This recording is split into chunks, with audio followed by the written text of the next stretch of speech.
सामाजिक न्याय के अग्रदूत छत्रपति साहू जी महाराज की जन्मभूमि को नमन।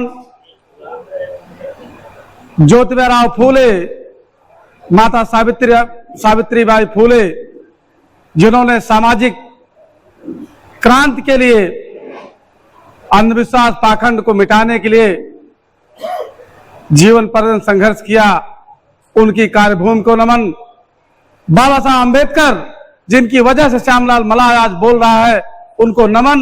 और इस बात को जान करके मैं बहुत गर्वान्वित हूं कि भाई देवेंद्र यादव जी और बरवा साहब, इनको भी सैल्यूट करता हूं कि आप लोगों की वजह से मुझे ऐसे जगह जहां मैं कल्पना नहीं कर सकता था, वहां बोलने का, मुझे स्पीच करने का अवसर दिया गया। यह स्थान कभी बाबा साहब अम्बेडकर का, यही उनका प्रेस चला करता था। यह बात जब देवेंद्र यादव जी ने हमसे कहा कि आपको हम लोग अतिथि बनाना चाहते हैं, तो मैं इंटर कॉलेज में टीचर हूं, हम आपको 14 छुट्टी मिलती है, और आप जो लोग देखते होंगे हमारे कार्य को 12 छुट्टी 13 छुट्टी तो साल भर में हमारा प्रदर्शन हो जाती है।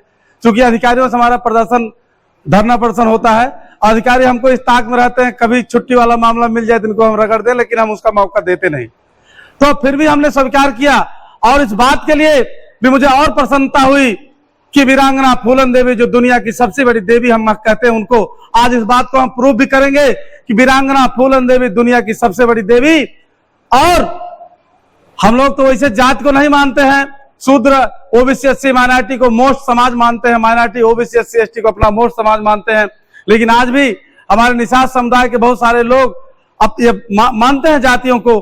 तो हम ये मानते हैं कि अगर वीरांगना फूलन देवी को अगर जयंती मनाने का काम यादव समुदाय के लोगों ने किया, तो हम चाहेंगे कि यहाँ जो भी लोग उपस्थित हुए हैं उनके लिए जोरदार ताली बजाई जानी चाहिए। और सम्मानित मंच, जहां तक बात है वीरांगना फूलन देवी की, यह सही बात है कि इन्होंने जो काम किया है, दुनिया में ऐसा कोई दूसरा काम नहीं किया है। किसी ने एक को मारा होगा, किसी ने 2 को मारा होगा, किसी ने चोरी से मारा होगा, किसी ने चुपके से मारा होगा, लेकिन वीरांगना फूलन देवी 14 फरवरी को जाती हैं उस गांव में जहां इनके साथ अत्याचार हुआ रहता है, रेप हुआ रहता है, और 3 फायर करके दुराचारियों को सावधान करती हैं कि दुराचारियों सावधान हो जाओ, तुम्हारा काल बन करके आई हूं, आज छोड़ने वाली नहीं हूं। ऐसा दुनिया में, ऐसा पूरी पृथ्वी पर कोई दूसरा उदाहरण नहीं मिलता कि चैलेंज दे करके, चुनौती दे करके, ललकार करके मारा हो। यह काम वीरांगना फूलन देवी ने किया है। और जब 3 फायर करती हैं तो चिड़िया उड़ना शुरू हो जाती हैं और लोग भागना शुरू हो जाते हैं, दुराचारी बचने का प्रयास करते हैं। लेकिन वीरांगना फूलन देवी ने दुराचारियों को लाइन में खड़ा करा करके तुरंत ही अदालत लगाती है, तुरंत ही फैसला सुनाती है, सजाए मौत। इसीलिए वीरांगना फूलन देवी को कहा जाता है कि उनकी तीसरी अदालत जो है उन्होंने लगाया था, और तीसरी अदालत उसी कुएं के पास लगा करके सजाए मौत देती है, और सजाए मौत दे करके अमर हो जाती है। मैं इसके पहले थोड़ा सा जानना चाहता हूं, जिस समय वीरांगना फूलन देवी के साथ इस तरह का दुर्व्यवहार होता है, रेप होता है, अत्याचार होता है, उनको शरण नहीं मिलती है, जैसा कि हमारे लोगों को भी ऐसा होता है। लेकिन उस समय उनको शरण देने वाले, उनको अपनी गैंग में शामिल करने वाले मान सिंह यादव जी थे। मान सिंह यादव जी और जो है बाबा मुस्तकीम के उस समय चंबल क्षेत्र में बहुत ज्यादा चला करती थी। वो पिछड़ों दलितों के पीर बाबा के नाम से जाने जाते थे। जब उनको इस बात की जानकारी होती है कि एक बच्ची, एक निषाद समुदाय की बच्ची, इस तरह से उसके साथ अन्याय हुआ है, अत्याचार हुआ है, दर दर ठोकर खा रही है, तो पीर बाबा जिनको जो है मुस्तकीम साहब ने बुला करके मान सिंह यादव से कहते हैं, उस बच्ची को अपने गैंग में शामिल करो और बदला लेने में जो भी आवश्यक जरूरत असला है और जितनी भी जरूरत हो अस्त्र शस्त्र की उतना व्यवस्था करो। लेकिन इसका जो बच्ची चाहती है, निषाद समुदाय की बच्ची जो चाहती है, उसके साथ न्याय होना चाहिए।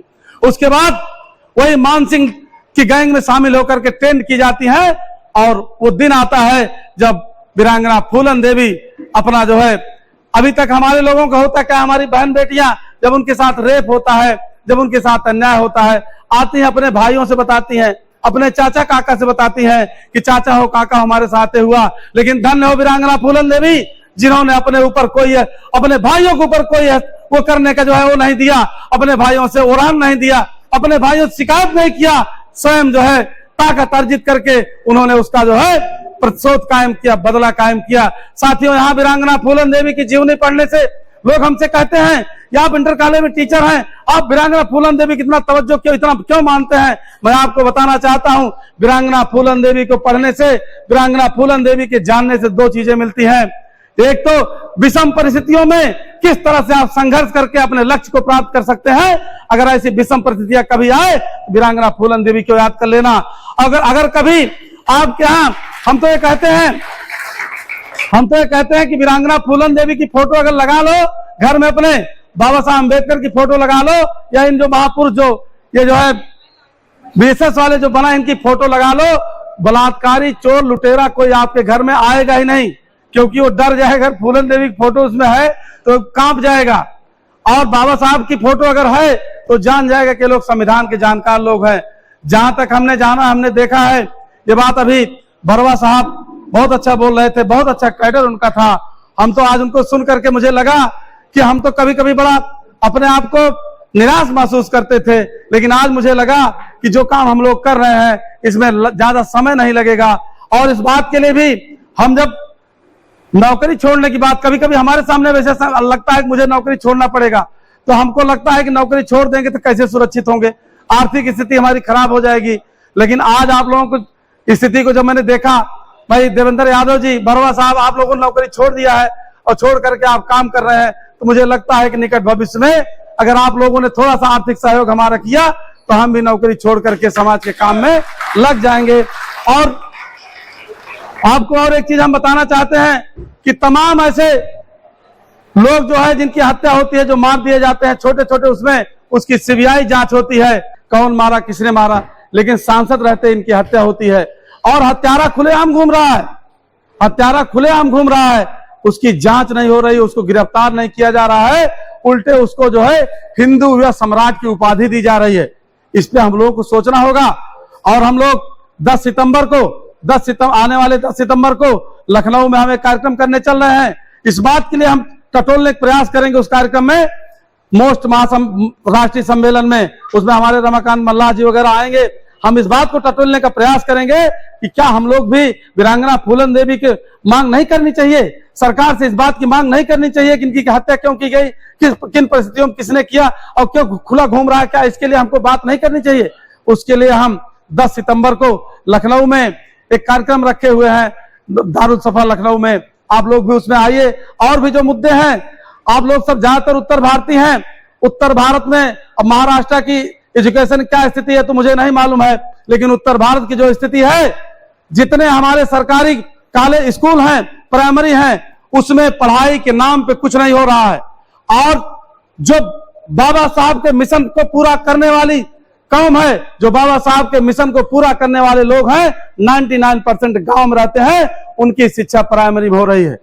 जब हम लोग प्राइमरी में पढ़ते थे, उसी में पंडित जी का भी लड़का प्राइमरी में पढ़ता था, उसी में मुंशी जी का भी लड़का प्राइमरी में पढ़ता था, तो प्राइमरी की पढ़ाई सही होती थी। बच्चे 9th में चले आते हैं, उनको 20 तक पहाड़ा, कक्का, किक्की, ABCD नहीं आती है, उनको हम ट्रांसलेशन, गुणनखंड कैसे पढ़ाएंगे?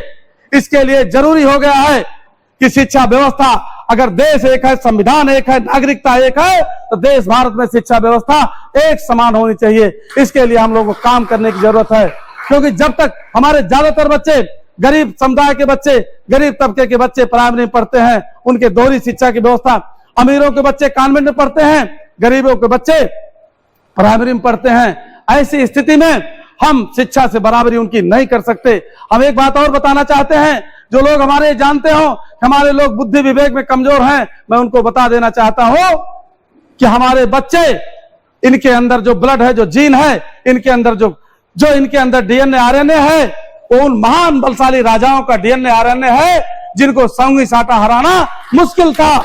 उनको हराने के लिए छल का प्रयोग किया गया, धोखे का प्रयोग किया गया, तब उनको हराया गया। इनके अंदर वो क्षमता है, ये हड़प्पा सभ्यता के निर्माता के मतलब औलादे हैं, इनके अंदर वो क्षमता है कि दुनिया में चमक सकते हैं, दुनिया की टॉप क्लास की कुर्सी को प्राप्त कर सकते हैं, दुनिया की टॉप क्लास की प्रतियोगिता को ये जो है जीत सकते हैं। लेकिन समस्या क्या है, इनके सामने इनके सामने सबसे बड़ी समस्या यह है कि शुरुआत में ही इनका लाइन कमजोर हो जा रही है। शुरुआत में ही इनको कक्का किकी ABCD बताने के बजाय तमाम पाखंडवाद उसमें जो है ले जाया जा रहा है। उनको जो है तमाम अंधविश्वास के बारे में बताया जा रहा है। ऐसे चीजों से निजात दिलाने की जरूरत है और एक बड़े आंदोलन की जरूरत है।